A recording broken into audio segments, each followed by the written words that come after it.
Let's see the question. Question के अंदर mention किया गया है which of the following type of connective tissue is mismatched with its matrix. आपको ये बताया गया है कि एक कनेक्टिव टिश्यू दिया गया है और कनेक्टिव टिश्यू के साथ में आपको उसके मैट्रिक्स के कुछ फीचर्स दिए गए होंगे। आपको ये पता करना है क्वेश्चन में कि कौन सा पार्ट जो है वो मिसमैच है।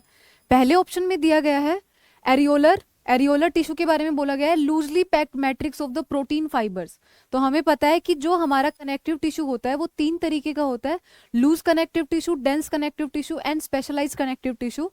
तो जो लूज कनेक्टिव टिश्यू है उसी का पार्ट होता है एरियोलर टिश्यू, जिसमें फाइबर्स जो होते हैं वो कैसे होते हैं, लूजली मैट्रिक्स के अंदर प्रेजेंट रहते हैं। तो डेफिनेटली हमारा आंसर ये बिल्कुल मैच्ड है। सेकंड में बोला गया है बोन्स जो होती है वो मिनरलाइज्ड मैट्रिक्स होता है।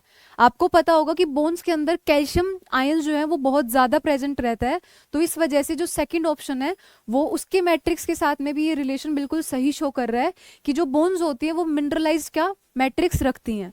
जो थर्ड ऑप्शन दिया गया है वो बोला गया है कार्टिलेज जो है वो हाईली वेस्कुलर मैट्रिक्स होती है उनकी। तो ये बात बिल्कुल गलत है, क्योंकि जो कार्टिलेजेस होती हैं उनकी जो मैट्रिक्स होती है वो ए वेस्कुलर होती है, और अगर कार्टिलेज के अंदर थोड़ा बहुत वेस्कुलराइजेशन मिलता है तो वो पेरिफेरल रीजन्स पे मिलता है। तो इस वजह से हमारा जो ये थर्ड ऑप्शन है ये मिसमैच है। फोर्थ में दिया गया है ब्लड की मैट्रिक्स लिक्विड होती है, जिसको हम लोग क्या बोलते हैं, प्लाज्मा बोलते हैं। तो इस वजह से ये ऑप्शन भी हमारा क्या जाता है, मैच हो जाता है। तो जो थर्ड ऑप्शन है जिसमें कार्टिलेज के बारे में बोला गया है कि कार्टिलेज की मैट्रिक्स जो है वो हाईली वेस्कुलर रहती है, तो ये चीज बिल्कुल गलत है और मिसमैच है। तो हमारा आंसर क्या जाएगा, थर्ड ऑप्शन। इस क्वेश्चन को सोल्व करने के लिए आपको बेसिकली सिर्फ क्या पता होना चाहिए, आपको पता होना चाहिए फीचर्स ऑफ कनेक्टिव टिश्यू।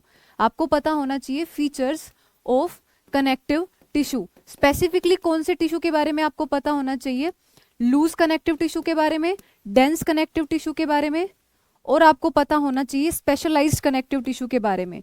जो स्पेशलाइज्ड कनेक्टिव टिश्यू होता है उसके अंदर जो बोन और कार्टिलेज रहते हैं उसमें से कार्टिलेज अवेस्कुलर होता है उसका मैट्रिक्स। ये चीज से आपका ये क्वेश्चन सोल्व हो सकता है इजीली।